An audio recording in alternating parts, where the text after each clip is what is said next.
જો ભાઈઓ આ બધા મસાલા છે,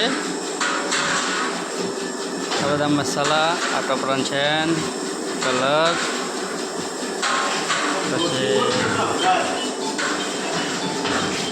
આ ગાજરનો હલવો,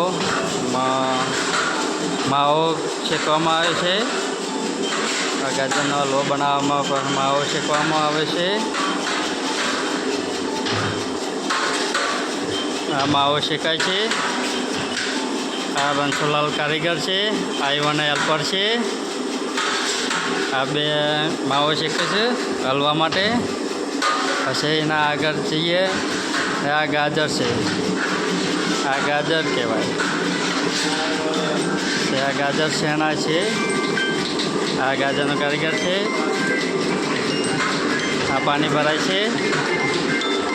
પછી આ સીધું આ બધી શાકભાજી છે.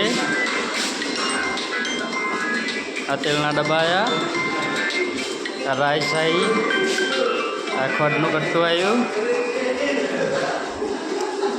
પછી આ બેસન, આ ઘઉંનો લોટ છે.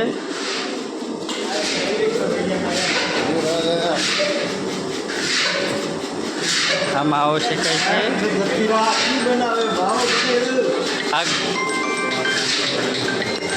આ કારીગર ગોડો થઈ ગયો છે.